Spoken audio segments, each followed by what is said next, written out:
তো বন্ধুরা, আমরা 2025-26 সিজনের অর্থাৎ এই সিজনের আইসিএলটা শুরু হবে বলে এটা তো আমরা জানতে পেরে গিয়েছিলাম যে এই সিজনের আইসিএলটা শুরু হচ্ছে। কিন্তু আমরা একটা ধোঁয়াশার মধ্যে ছিলাম যে আইসিএল যদি শুরু হয় তাহলে আমরা আইসিএলটা কোথায় দেখতে পাবো। এই ধোঁয়াশাটা কিন্তু আমাদের কাটেনি, এই ধোঁয়াশাটা ছিল। কিন্তু ফাইনালি এই ধোঁয়াশাটাও কেটে গেছে যে আমরা কোথায় দেখতে পাবো, আমরা এই সিজনের আইসিএলটা কোথায় দেখতে পাবো, এটা ফাইনালি এই ধোঁয়াশাটা কেটে গেছে। তাই তোমরা মোবাইলে কোথায় দেখতে পাবে, টিভিতে কোথায় দেখতে পাবে, এবং যারা বিদেশ থেকে ইন্ডিয়ান সুপার লিগ ফলো করতেন বা ইন্ডিয়ান সুপার লিগের ম্যাচগুলো দেখতে বিদেশ থেকে, তো ফাইনালি আমরা জানতে পেরে গেছি যে আমরা কোথায় কোন চ্যানেলে দেখতে পাবো। ফাইনালি আমরা জানতে পেরে গেছি।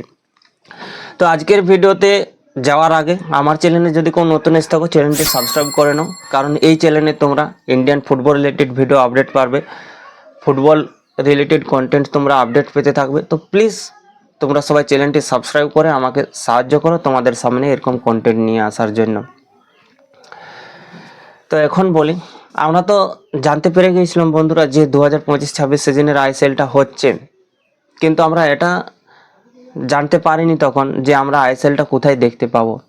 কিন্তু আমরা ফাইনালি কালকে আমরা জানতে পেরে গেছি যে আইসিএলটা আমরা কোথায় দেখতে পাবো, মোবাইলে কোথায় দেখতে পাবো, টিভিতে কোথায় দেখতে পাবো, এবং বিদেশ থেকে আমরা কোন চ্যানেলে দেখতে পাবো, এটা কালকে আমরা ফাইনালি জানতে পেরে গেছি। তো বলি যে আমরা যখন দেখি যে প্রথমে এই আমাদের ইন্ডিয়ান সুপার লিগকে লাইভ স্ট্রিম করার জন্য বা আমাদের ইন্ডিয়ান সুপার লিগের ম্যাচগুলো দেখার জন্য কিন্তু প্রথমে চারটে বড় বড় কোম্পানি তারা অংশ নিয়েছিল ব্রিডিংয়ের জন্য, যেখানে জিও স্টার, ফ্যানকোড, জি স্পোর্ট এবং সনি স্পোর্টস, এই চারটে বড় কোম্পানি তারা অংশ নিয়েছিল। কিন্তু যখন বিড জমা দেয় তখন কিন্তু দুটো বড় কোম্পানি তারা বিড জমাই দেয়নি, সনি স্পোর্ট এবং জি স্পোর্টস তারা জমাই দেয়নি বিড। 7টা কোম্পানি বিড জমা দিয়েছিল, তাদের মধ্যে ফ্যানকোড তারা কিন্তু পেয়ে গেছে, প্রজেক্ট এর জন্য তারা ফ্যানকোড পেয়ে গেছে।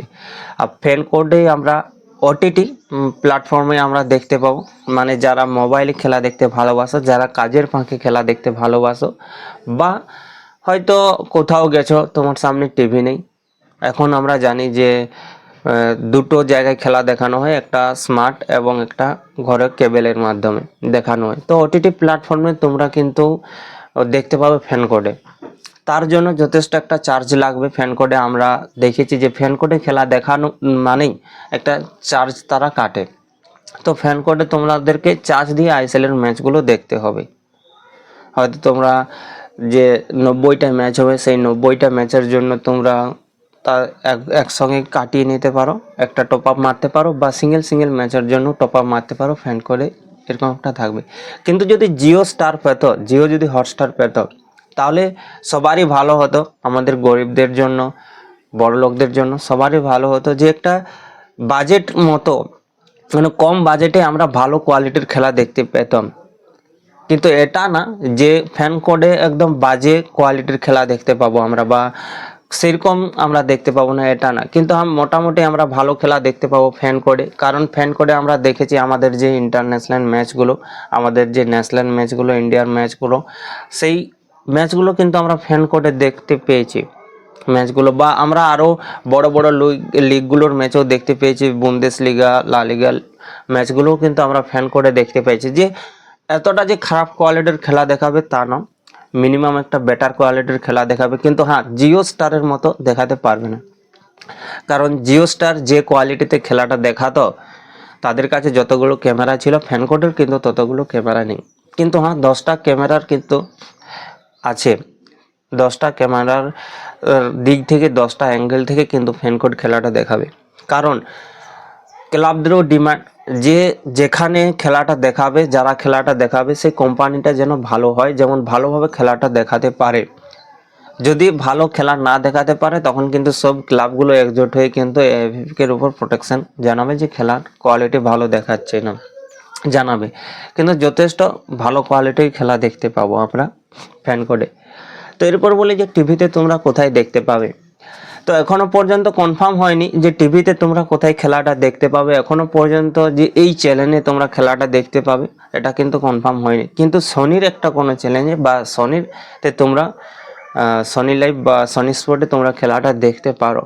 কারণ এবার বলবে যে সনি তো বিড জমা করেইনি, তাহলে কি করে আমরা সনিতে দেখতে পাবো, সনি স্পোর্টসে দেখতে পাবো? তো এরপর বলে যে কেপিএ স্টুডিও তারা কিন্তু বিড জমা দিয়েছে প্রজেক্ট এর জন্য, অর্থাৎ যে বাইরের দেশে যারা বাইরের দেশে খেলাটা দেখবে, সেই বাইরের দেশে খেলা দেখানোর জন্য কেপিএ স্টুডিও আমাদের কলকাতারই একটা কোম্পানি, তারা কিন্তু নিয়েছে বাইরের দেশে খেলাটা দেখানোর জন্য। এবার তারা কিভাবে দেখাবে, যে তারা কোনো একটা চ্যানেলের সাথে তারা পার্টনারশিপ করবে, তারা কোনো চ্যানেলের সাথে একটা হাত মিলাবে, আর সেই চ্যানেলের সাথে তারা খেলাটা বাইরের দেশেও দেখাবে। তো সেই দিক থেকে আশা করা যাচ্ছে যে সনিতে হয়তো তোমরা দেখতে পারো, টিভিতে যারা দেখবে তারা হয়তো সনিতে খেলাটা দেখতে পাবে তাদের সাথে হাত মিলিয়ে। কারণ কেপিএ স্টুডিও তারা 2016 সাল থেকে বা 2014 সাল থেকে এরকম কিছু সাল থেকে তারা লাইভ খেলাটা দেখানো শুরু করেছে, আর তারা প্রজেক্টটা নিয়েছে বাইরের দেশে খেলাটা দেখানোর জন্য।